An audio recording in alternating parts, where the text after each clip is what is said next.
Good morning, good morning. It is the day of the race. It is a genuinely whispered good morning, because it is about 6:10. I'll go into the reasons why I've got up early a bit later. Did my usual preparation for the run last night. 2 beers and one of these. I've got a hot face and I don't feel particularly well.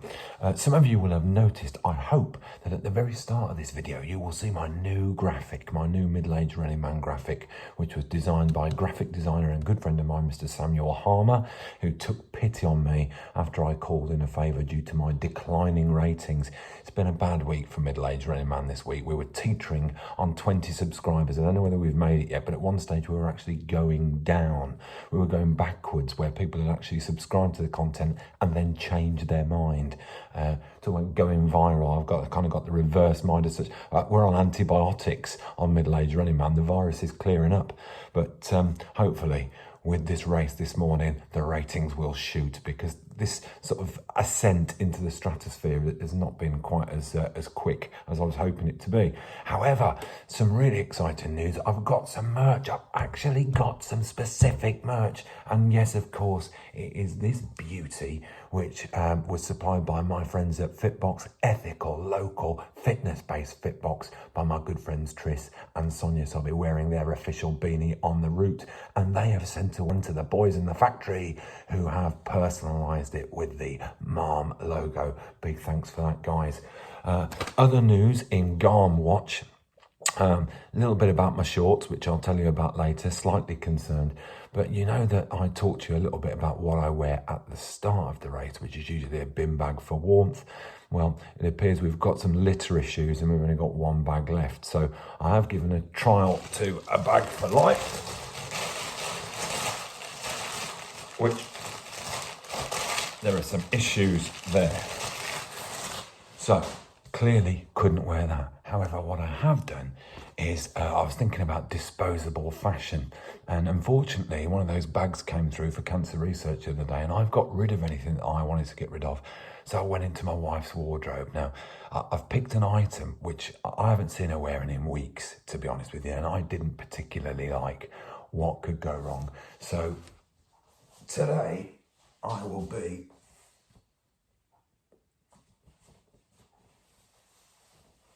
out there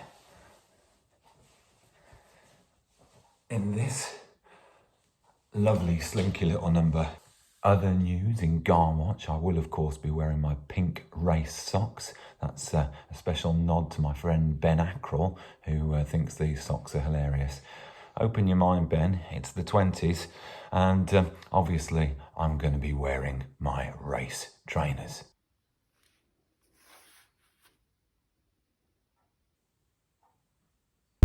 So we're on the road and I am listening to Radio 5, a particularly boring some sort of interview about virtual reality. It is tedious as, but in good news, I'm actually starting to really like this jumper.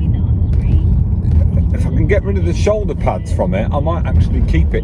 So what I'll have to do when I get down there is stash it somewhere where actually I can find it again, because I think this is kind of too good to go in the bin. I'm a bit anxious this morning, to be honest with you. Because I think my poo preparation could have been a little bit better. I've only gone for 2 when I usually have a safety 3, so it's fingers crossed there. But also because the Warwick race organisers very kindly didn't bother posting the bibs out before your number, so I've got to go to some sort of check-in desk by a certain time, which adds pressure. I also haven't really got a clue where I'm going in Warwick. So little, no, like the back of my hand. Warwick, no chance. So I looked on my Ring Go app and narrowed down some car parks, but it's like shooting fish in a barrel in Warwick, I'm afraid. So I'm just going to try and get to the first one that I can. The other issue that's making me slightly anxious is that I'm going to have to speak to people, lots of people, because I'm there on my own. So I think what I'm going to try to do, just to keep my spirits up, is to play a game called Obvious Questions to Strangers. So what I'm essentially going to do when I'm interacting with every single stranger I meet today is say something really obvious or ask the most obvious question, which I think really could be a bit of fun, but that's just between me and you. They haven't got a clue what's happening. So let's see. And of course we'll have a look at our morning count. Yeah, let's get this drone off. And let's see what we got on CD. Oh, now we're cooking.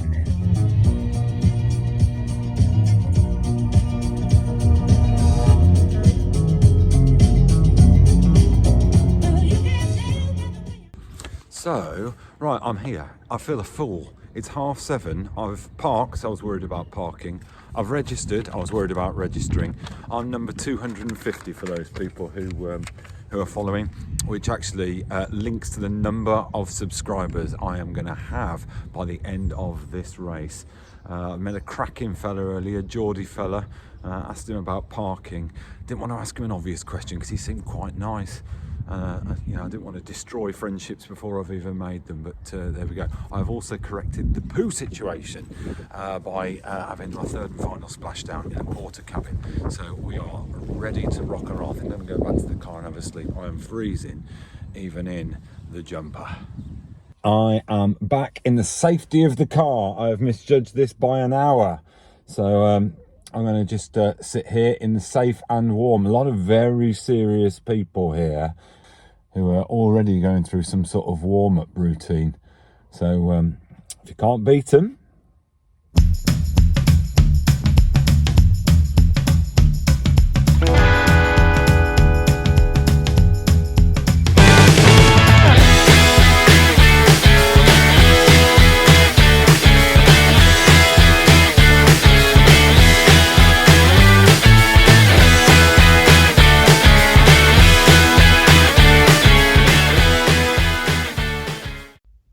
bit of race prep, get some deep heat on a troublesome knee, and then we're good to go. Just a word of warning about using deep heat in an enclosed space. My eyes are literally streaming. Good morning.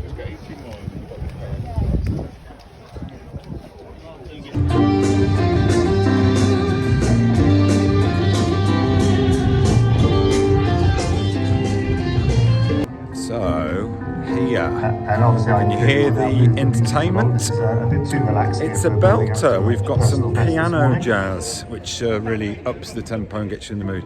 Cracking story from the urinals, actually, from the toilets. There's a big queue of blokes, and they ushered me towards the front. They said, "Do you need the urinal?" I said, yeah, I wouldn't mind.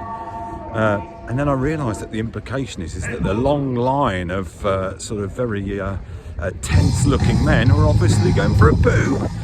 I snuck in with my little urinal. Now we've got it, now we're pumping. The jumper is getting some real admiring glances from people. There's a lot down there, there's a lot more people down there.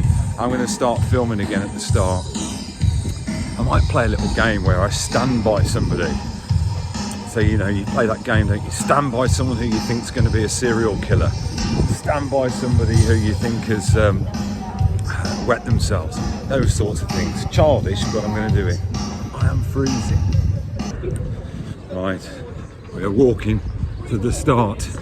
I've just engaged. I wish I could catch it on camera, but I've just engaged in some classic banter up on the steps there. The guy said, "Have you run it before, mate?" I said, yeah. He ignored that and acted as if I hadn't run it before. And he said, "I'll just tell you a few things about this course." He said, it's the 13 miles that are the killer. The 0.1's brilliant. Now, this is a sad moment. There's the jumper. Let's take her off. Well, I can find her again by this sign. So hopefully I'll be alright. Okay, so look, we are at the start. We are about to kick off. The guy with the megaphone is irritating, and I've ditched the jumper. A sad, sad day.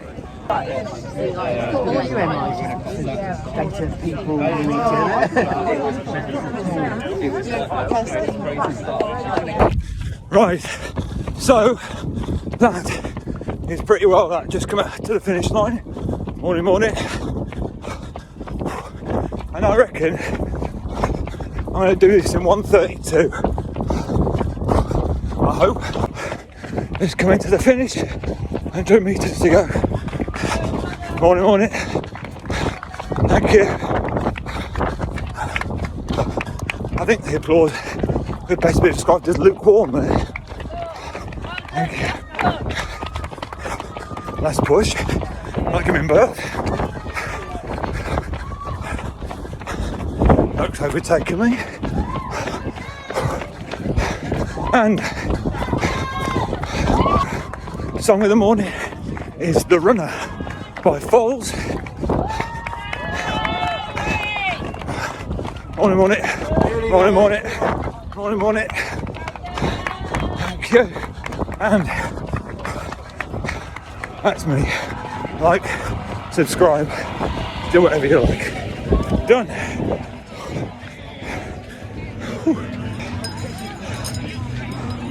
Morning, you alright? Thank you, you're alright. Let's go and take a bottle of water. Thank you. And that's pretty well it. Now, I'm going to hike up here. Do you know, I feel like going off and seeing if I can find the jumper. Shall I? I think so. Found it! Went straight back to the gate and there it was. Hadn't moved. So I'll tell you what, my darling, there's a good purchase for you. It's a jumper that not even the homeless wanted. But it's back, and I'm going to be wearing it at every race now. This is a character in itself, this jummy. A few people running. I'm walking past, a bit cocky. So I have finished, I'm back in the safety of the car, finished the half marathon, jumper retrieved. I think I did it in about 1:32 something, which is all right. Now, the best part of the entire morning for me was this sign that I found just off the race course. It's a belter. It's one of the best things I think I've ever seen. Try and keep your dogs off the racetrack. Poo isn't nice in a jockey's face. I think what we're supposed to get from that is that a jockey's come off the horse and fallen in some poo. What I get from it is that I've gone home, baked a dog turd cake and shoved it in somebody's face. That jockey would appear to be eating the excrement. But either way, that poster is an absolute classic. Look, it's been an absolute belter this morning. It's me from Warwick. I'm just about to drive to my nephew's house now to give him his birthday card and then collapse at home with a Sunday roast. Folks, I will see you next week on Middle Aged Running Man. Like, subscribe, do whatever. We're heading into the stratosphere. Do you know, we're going to double subscribers this week. We're not going backwards. The antibiotics are not going to work. We are going back viral. I'll see you next week.